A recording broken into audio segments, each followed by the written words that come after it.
ओम नमः शिवाय। पवित्र श्रावण महीने की कथा व महात्म 15वां अध्याय। सनत कुमार ने शिव से कहा, हे देवेश, नागों का आश्चर्यजनक पंचमी व्रत मैंने सुना। हे देवेश, अब आप षष्ठी के रोज किए जाने वाले व्रत को कहें। इस व्रत का क्या नाम है तथा क्या विधान है? शिव ने सनत कुमार से कहा, हे विप्रेंद्र, श्रावण महीने के शुक्ल पक्ष की षष्ठी तिथि को महामृत्यु विनाशक उत्तम सुपोधन नाम का व्रत करे। शिवालय में या घर पर प्रयत्न पूर्वक शिव का अर्चन कर सविधि दाल, आटे, भात का नैवेद्य, नमक सहित आम का साग, तरकारी रखें। ब्राह्मणों को नैवेद्य पदार्थों का वायन दे। जो विधि से इस व्रत को करता है उसे अनंत पुण्य प्राप्त हो जाता है। इस संबंध में प्राचीन कथानक कहते हैं, रोहित नाम का एक राजा बहुत समय तक अपुत्र वाला था। उसने पुत्रार्थ अत्यंत कठिन तप किया। तप के प्रभाव से प्रकट हो ब्रह्मा ने उससे कहा, हे राजन, तेरे भाग्य में पुत्र है नहीं, फिर भी वह पुत्र प्राप्त्यर्थ कठिन तपस्या करता ही रहा।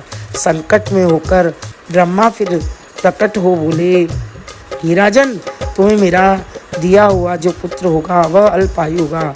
इस प्रश्न का पर राजा और रानी ने यो निश्चय किया कि पुत्र प्राप्ति से वंध्यापन तो हट जाएगा, लोक में अपुत्र होने की निंदा तो मिट जाएगी, यही बहुत है।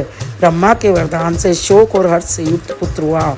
राजा ने जात कर्म आदि संस्कार सविधि यथाविधि किए। दक्षिणा नाम वाली रानी तथा राजा रोहित ने स्नेहवश उसका शिवदत्त नाम रखा। मन में डरते हुए भूमिपाल ने उस लड़के का उपनयन संस्कार किया। मृत्यु के डर से विवाह नहीं किया। जब 16 साल का हुआ तो उसकी मृत्यु हो गई।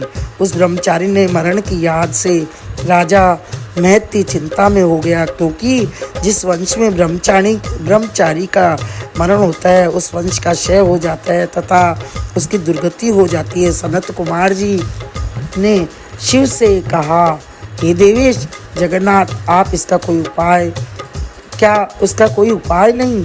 यदि कोई उपाय हो तो मुझसे कहे, जिसे करने से दोष की शांति हो। ईश्वर ने सनत कुमार से कहा, हे सनत कुमार, यदि स्नातक या ब्रह्मचारी आदि हो तो अर्क विधि से विवाह संयोग कर पेड़ तथा ब्रह्मचारी को मिलाकर देश काल गोत्र नाम को कहे। यह कहे कि मैं मरे ब्रह्मचारी की शांति के लिए नैसर्गिक व्रत करता हूँ।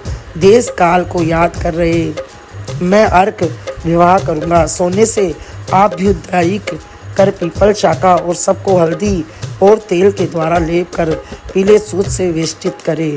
2 पीले कपड़े द्वारा आच्छादित करे। अग्नि स्थापना कर विवाह विधि द्वारा आघा प्रांत हवन कर अग्नि में बृहस्पति काम 4 व्याहितों से होम कर स्वष्टकृत संज्ञक होम कर कर्म को समाप्त करे। यथाविधि पीपल की डाल और तथा मृत सबको जला दे। मरण योग्य हो तो उसके लिए इस व्रत को 6 साल तक करें। ईश्वर ने सनत कुमार से कहा, हे विप्रेंद्र, राजा ने ब्राह्मणों से इस विधि को श्रवण कर अपने मन में विचार किया कि यह अमुख्यतः अर्क विवाह मुझे उत्तम नहीं लगा।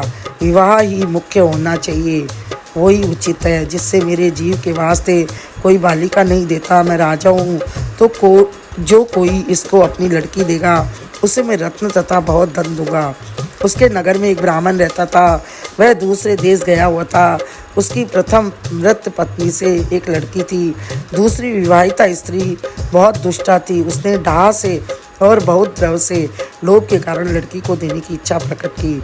उसने 1 लाख रुपए लेकर 10 साल की उस दीन बाला को मरे हुए राजा के लड़के के वास्ते दे दिया।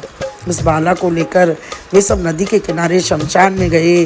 वहाँ उस शव के साथ बाला का विवाह किया। मनुष्य लोग विधि पूर्वक शव के साथ संबंध कराकर जलाने को तैयार हुए। तब बाला ने कहा कि आप क्या करते हैं?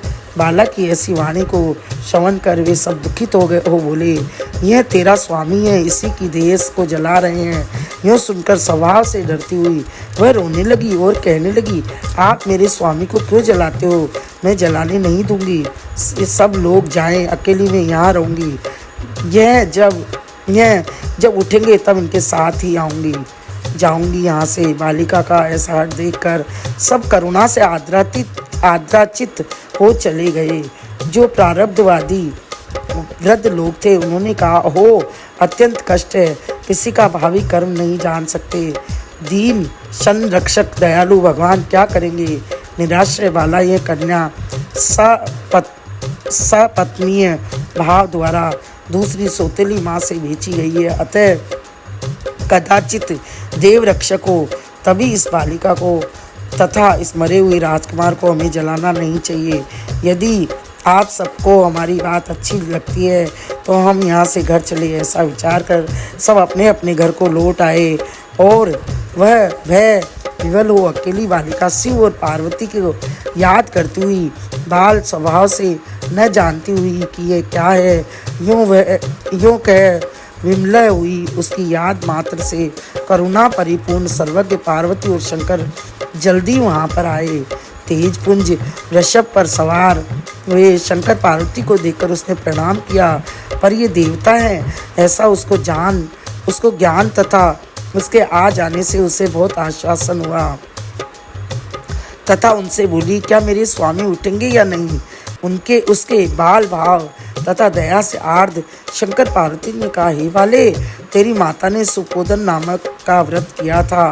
तिल और जल लेकर उसके फल को संकल्प कर अपने स्वामी को दे दे तथा मरे हुए पति से कहे कि जो मेरी माँ ने सुपोदन नामक व्रत किया था उसके प्रभाव से मेरा पति उठ जाए। उसने शंकर और पार्वती जी के कथनानुसार किया। सुपोदन नामक व्रत के